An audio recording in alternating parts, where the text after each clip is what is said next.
వల్లభనేని వంశీ ఈరోజు ఉదయం హైదరాబాద్లో అరెస్ట్ చేశారు. అతను మాజీ శాసనసభ్యుడు గన్నవరం కాన్స్టిట్యుయెన్సీకి. గన్నవరం ప్రాంత నరకాసురుడు అంతం జరిగింది. ఇది దీపావళి జరుపుకుంటాం మేము.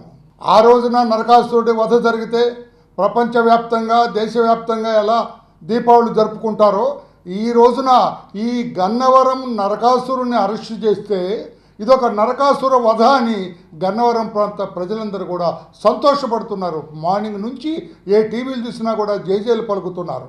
ఏమండి, ఆయన ఎవరో మాట్లాడతారు. అమాయకుడిని అరెస్ట్ చేశారు. గన్నవరం వల్లభనేని వంశీ అమాయకుడు అండి. ఆంధ్రప్రదేశ్ రాష్ట్రంలో ఎవరైనా అంటారండి? ఎటువంటి is a criminal, is an organized criminal. Vallabhaneni Vamsi అనే అతను ఆర్గనైజ్డ్ క్రిమినల్. అతను నేను పోలీసు భాషలో చెబుతున్నా, ఏ సైలెంట్ కిల్లర్. అతను ప్లాన్ వేస్తే మూడో కంటికి కూడా తెలియదు అంటాడు. ఏదైనా భూ కబ్జా చేయాలన్నా, ఎవరన్నా ఒకరిని లేపాలన్నా, ఒకరి మీద అత్యాచారం చేయాలన్నా, అఘాయిత్యం చేయాలన్నా మూడో కంటికి తెలియదు అంటారు. అంతటి నేర నిష్ణాతుడు అతను. నేరం చేయటంలో నిష్ణాతుడు అతను.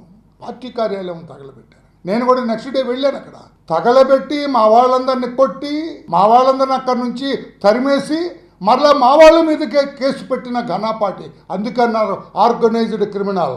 నేరం పట్టిసీమ మట్టంతా కొట్టేసిన వాడు. పట్టిసీమ మట్టేసి అప్పడంగా మింగేశాడు. కంసుడు లాంటి వాడు. ఎక్కడ తిని ఎక్కడ పెరిగి అక్కడికి వెళ్ళి ఇష్టం వచ్చినట్టుగా వ్యవహరించాడు. క్రిమినల్ లాగా వ్యవహరించాడు. Attempt murder. ఎన్ని కేసులు ఉన్నాయి అతని మీద? దొంగ పట్టాలు పంచాడండి. Forgery documents. ఒక్క కేసు కాదు, ఒక్క నేరం కాదు అతను చేసింది. ఫోర్జరీ డాక్యుమెంట్స్ క్రియేట్ చేశాడు అతను. అతను అరెస్ట్ చేయడంలో రాష్ట్రం అంతా కూడా అతను అరెస్ట్ చేస్తారు. అటువంటి క్రిమినల్ ఉండటానికి లేదు. అతను ప్లాన్డ్గా క్రైమ్ చేస్తాడు. పేరుకే ఎమ్మెల్యే కానీ పెద్ద నేరస్తుడు అతను. ఆలస్యమైనా కూడా న్యాయం జరిగింది. ఎట్టే పరిధిలో చట్టానికి చిక్కాడు అతను. తప్పకుండా శిక్ష అనుభవించవలసింది అతను.